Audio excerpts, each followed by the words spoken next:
ANM-GNM 2025-এর কিন্তু second রাউন্ডের result বেরিয়ে গিয়েছে। তোমরা এই মুহূর্তে ওয়েবসাইটে লগ ইন করে পরে এখানে গিয়ে পরে এএনএম-জিএনএম সিলেক্ট করে পরে তুমি এখান থেকে তোমার সেকেন্ড রাউন্ডের যে রেজাল্ট সেটা দেখতে পাবে। নিচের দিকে আসলেই দেখতে পাবে যে সেকেন্ড রাউন্ডের রেজাল্ট বেরিয়ে গেছে, তার জন্য একটা অপশন দিয়েছে। এখানে ক্লিক করে যথারীতি আমরা আইডি পাসওয়ার্ড দিয়ে লগ ইন করছিলাম, সিকিউরিটি পিন দিয়ে, সেইভাবে তুমি লগ ইন করতে পারবে। এরপর যে বক্তব্যটা আছে কাদের কাদের আপগ্রেডেশন হলো আর কাদের কাদের আপগ্রেডেশন হলো না সেটা আমাদেরকে অবশ্যই কমেন্টে একটু লিখে পরে জানাও। যদি তুমি এবারের জন্য প্রথমবারের জন্য কোনো একটা সিট অ্যালটমেন্ট হয়েছে, তুমি অবশ্যই লিখে পরে জানাবে যে তোমার র্যাঙ্ক কত, তোমার ক্যাটাগরি কি, আর তুমি কোন কলেজে অ্যালটমেন্ট পেয়েছো। তাতে আমাদের কি সুবিধা হবে যে যদি মপ আপ রাউন্ড হয়ে থাকে তাহলে কতটা সম্ভাবনা রয়েছে মপ আপ রাউন্ডের, বা হচ্ছে আমাদের এই রাউন্ডে কত কি কাট অফ গেল, তা নিয়ে আমরা একটা তোমার পর্যালোচনা পরে করতে পারবো। কারণ দেখবে কিছুদিন আগে আমি একটা ভিডিও দিয়েছিলাম যে এএনএম-জিএনএম ইউনিভার্সিটি দুটোরই কাট অফে একটা ভিডিও দিয়েছিলাম। তো এই কাট অফটা জানতে একটু দেরি হচ্ছে এবছর, অফিসিয়াল কাট অফটা জানতে তোমরা যদি একটু হেল্প করো তাহলে আমরা একটু ইজিলি জেনে যাবো যে কত দূর পর্যন্ত তবুও মোটামুটি গিয়েছে, একটা আমাদের আইডিয়া হয়ে যাবে। ঠিক আছে, এটা অবশ্যই করবে। এরপর আসি যে যেই বিশেষ বিশেষ কোশ্চেনগুলো যেগুলো তোমাদের মনের মধ্যে এখন আসতে পারে, যে প্রথমত যে আমার এই রাউন্ডে কোনো প্রকার কোনো অ্যালটমেন্ট হয়নি, আমার কি করা উচিত। দেখো তুমি কি করতে পারো, তোমাকে ধরে নাও এবছর মপ আপ রাউন্ড হবে না, ঠিক আছে, কারণ মপ আপ রাউন্ড হলে নোটিফিকেশনে লেখা থাকতো। এবছর যেটা হবে সেটা হচ্ছে স্পট রাউন্ড কাউন্সিলিং, ঠিক আছে। তো এই স্পট রাউন্ড কাউন্সিলিং এ কারা কারা পার্টিসিপেট করতে পারবে সেটাও আমি বলে দিই। যদি তুমি এই রাউন্ডে কোনো একটা কলেজে অ্যাডমিশন নিয়ে নাও, তুমি আর স্পট রাউন্ডে পার্টিসিপেট করতে পারবে না। এরপর তুমি যদি এই রাউন্ডে কোনো একটা কলেজে চান্স পেয়েছিলে কিন্তু যদি অ্যাডমিশন না নাও, তাহলে কিন্তু তুমি ওই কলেজটা হাতছাড়া হয়ে গেল। ভবিষ্যতে গিয়ে পরে যদি তুমি স্পট রাউন্ড হয়েও থাকে, হবে কি হবে না এটার কোনো গ্যারান্টি নেই। প্রথম কথা, যারা এই রাউন্ডে চান্স পেয়েছো কলেজে, তারা এক কথায় চোখ বন্ধ করে গভর্নমেন্ট কলেজে ভর্তি হয়ে যায়, সেটা যে গভর্নমেন্ট কলেজই হোক, ঠিক আছে, কারণ এই সুযোগটা পাবে না। যদিও এই বছর স্পট রাউন্ড কাউন্সিলিং হওয়ার সম্ভাবনা প্রবল, কিন্তু তবুও আমরা যেটা বলছি যে যদি তুমি দেখছো যে তোমার কোনো একটা গভর্নমেন্ট কলেজ হয়ে গেছে, সেটা যত দিকে লোয়ের দিকেরই হয়ে থাকো, অ্যাডমিশনটা হয়ে যাবে, রিস্ক নিয়ে কোনো লাভ নেই, ঠিক আছে। যদি অ্যাডমিশন না হয়, তোমার অ্যালটমেন্ট না হয়, তুমি স্পট রাউন্ডে পার্টিসিপেট করতে পারবে, ঠিক আছে। এই স্পট রাউন্ড হবে কি হবে না সেটার কোনো গ্যারান্টি নেই, কিন্তু যেহেতু প্রচুর পরিমাণে স্টুডেন্ট, জেন পাসের স্টুডেন্ট, বিএসসি নার্সিং এর স্টুডেন্ট জিএনএম এর সিটগুলোকে অকুপাই করে বসেছিল, মোটামুটি ধরে নাও 100-150 বা 200 জন ছেলে মেয়ে তো এক কথাতেই বসেছিল ওইটা নিয়ে পরে, তারা হচ্ছে এই রাউন্ডে যদি সিট পেয়ে গেছে তারা ওই সিটগুলো ছেড়ে দেবে। আবার অনেকে এরকমও আছে স্টুডেন্ট যারা বিএসসি নার্সিং এর স্টুডেন্ট জিএনএম এর সিটটাকে দখল করেছিল, কিন্তু তাদের মধ্যে এরকমও মানসিকতা কাজ করে, ঠিক আছে এই বছরটা না হয় ছেড়ে দিলাম, পরের বছর দেখবো যে আবার বিএসসি নার্সিং দেবো, জিএনএমটা করবো না, ঠিক আছে। তো এই জন্য প্রায় ধরে রাখো তুমি মানে 150 থেকে 200টা সিট ফাঁকা থাকবে এক কথায়, ঠিক আছে। তো জিএনএম এ এবছর এই পরিমাণে সিটটা গভর্নমেন্ট কলেজে ফাঁকা থাকতে চলেছে। এরপর এই সিটটা ভর্তির জন্য গভর্নমেন্ট কি করবে, ডাব্লিউবিজি বোর্ড আর দায়িত্ব নেবে বলে আমার মনে হয় না। একটা গভর্নমেন্ট হয় স্পট রাউন্ড কাউন্সিলিং, সেটা সিএমসিতে হওয়ার সবচেয়ে বড় সম্ভাবনা, কলকাতা মেডিকেল কলেজে আগেও এটা হয়েছে, মানে অতীতে এরকম ঘটনা ঘটেছে 2022 সালে যে সিএমসিতে স্পট রাউন্ড কাউন্সিলিং হয়েছে।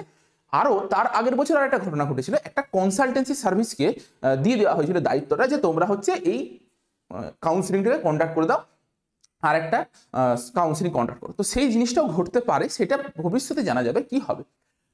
যাদের অ্যালটমেন্ট এসছে, অর্থাৎ যারা একটা কোনো কলেজ পেয়েছো, তার বর্তমানে করা কি উচিত, তার অ্যাডমিশন নিয়ে নেওয়া উচিত, ঠিক আছে। তো যদি গভর্নমেন্ট কলেজ পেয়েছো, এবার প্রাইভেট কলেজ যদি পেয়েছো, তুমি প্রাইভেট কলেজে ভিজিট করো, যদি তোমার সেখানে অ্যাটমসফিয়ার ভালো লাগে, সেখানে কালচার যদি ভালো লাগে, সেই জায়গাটা যদি ভালো লাগে, তুমি অ্যাডমিশন নিতে পারো, কোনো অসুবিধার কিছু নেই। এরপর যারা এই রাউন্ডে অ্যাডমিশন নিয়ে নেবে তাদেরকে কি করতে হবে, সবচেয়ে প্রথমে অ্যাডমিশন যদি নিতে চাইছে বা এই রাউন্ডে অ্যালটমেন্ট যদি হয়, তোমাকে কিন্তু পুনরায় আবার সিট অ্যালটমেন্ট লেটারটা ডাউনলোড করতে হবে। 1000 টাকা তোমাকে পেমেন্ট করতে হবে না, তোমাকে সিট অ্যালটমেন্ট লেটারটা ডাউনলোড করতে হবে। এইখানের মধ্যে কি কি পসিবিলিটি আছে, যে হয় তুমি প্রথমবারের জন্য অ্যালটমেন্ট পেয়েছো, বা তুমি হতে পারে যে আগে অ্যালটমেন্ট পেয়েছিলে এখন আপগ্রেডেশন হয়েছে, বা ওই কলেজটাতেই আছে, অনেকগুলো জিনিস হতে পারে। হয় তুমি প্রথমবারের জন্য এবারে অ্যালটমেন্ট হয়েছে, তোমাকে কি করতে হবে 1000 টাকা ফিস পেমেন্ট করে পরে সিট অ্যালটমেন্ট লেটারটা ডাউনলোড করতে হবে। 1000 টাকা ফিস পেমেন্ট করে পরে সিট অ্যালটমেন্ট লেটার ডাউনলোড করতে হবে কাকে, যারা প্রথমবারের জন্য এই রাউন্ডে অ্যালটমেন্ট পেল।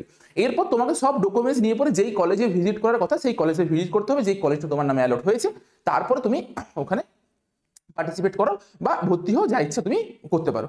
এরপর ঘটনাটা হচ্ছে ভালোভাবে দেখবে যে তোমার অ্যালটমেন্ট হয়েছে কি হয়নি। অনেক ছেলে মেয়ে প্যানিকের মধ্যে দেখতে ভুলে যায় যে হয়েছে কি হয়নি, ঠিকভাবে ক্লিক করে দেখবে কি হয়েছে কি হয়নি, লেখা আসবে যে তোমার এই র্যাঙ্কে কোনো অ্যালটমেন্ট হয়নি। এই লেখাটা যদি না পাও তার মানে জানবে যে ভালোভাবে দেখতে পাচ্ছ না, তুমি ভালো করে দেখবে তাহলে বুঝতে পারবে। এবারে ফার্স্ট বারের জন্য অ্যালটমেন্ট যাদের হয়েছে তাদেরকে ডকুমেন্টস ভেরিফিকেশন করাতে হবে, অ্যাডমিশন নিতে চাইলে অ্যাডমিশন নিতে পারো। সেকেন্ড যারা পেয়েছো, মানে আগে একটা কলেজ পেয়েছিলে, এখন হয়তো আপগ্রেডেশন হয়েছে, আবার নাও হতে পারে আপগ্রেডেশন, তোমাদেরকেও কিন্তু নতুন সিট অ্যালটমেন্ট লেটার ডাউনলোড করতে হবে। নতুন অ্যালটমেন্ট লেটার ডাউনলোড করবে, পুরোনোটার আর কোনো ভ্যালু নেই।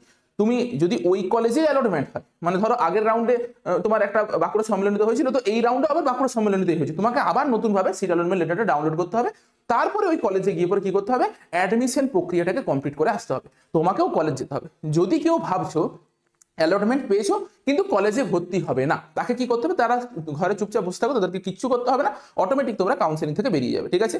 যারা অ্যালটমেন্ট পেয়েছো দিয়ে ভাবছো যে কলেজে যাবে না, ভর্তি হবে না, তারা চুপচাপ বসে থাকতে পারো। কিন্তু গভর্নমেন্ট কলেজ যদি পেয়ে থাকো, সেটা যেই গভর্নমেন্ট কলেজে পেয়ে থাকো, আমার সাজেশন থাকবে অবশ্যই অ্যাডমিশন নিয়ে নেবে, ঠিক আছে। আর প্রাইভেট কলেজ যদি পেয়ে থাকো, সেটা তোমার উপর ডিপেন্ড করছে যে তুমি অ্যাডমিশন নেবে কি নেবে না, সম্পূর্ণ তোমার ব্যাপার।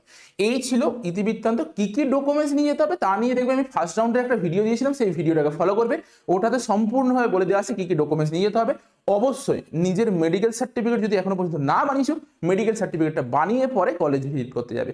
মাইগ্রেশন সার্টিফিকেট বা হচ্ছে তোমার যে রেজিস্ট্রেশন ক্যান্সেলেশন সার্টিফিকেট, এই বিষয়ে তুমি এখন না নিয়ে যেতেও পারো, কলেজ তোমাকে ভেরিফাই করে পরে অ্যাডমিশন নিয়ে নেবে, কিন্তু কলেজ 1 সপ্তাহ তোমাকে টাইম দেবে, তার মধ্যে তোমাকে মাইগ্রেশন বা ভেরিফিকেশন রেজিস্ট্রেশন ক্যান্সেলেশন সার্টিফিকেট আর সবকিছু সাবমিট করতে হবে। এরপর এটা কলেজ টু কলেজ ভ্যারি করে, অনেক কলেজ এখনই চেয়ে থাকে, অনেক কলেজ হচ্ছে কিছুদিন পরেও চেয়ে থাকে, সেটা ডিপেন্ড করছে কলেজের উপর, ঠিক আছে। এই ছিল তোমাদের ইতিবৃত্তান্ত। রেজাল্টটা দেখো, দিয়ে তারপর আমাদেরকে জানাও। যদি কোনো কিছু আর ডাউট থেকে থাকে অবশ্যই আমাদেরকে কমেন্টে জানাবে, আমরা তোমাকে রিপ্লাই দেওয়ার চেষ্টা করবো। চলো আজকের মতো তাহলে ভিডিওটা এই পর্যন্তই, দেখা হচ্ছে একটা নতুন ভিডিওতে।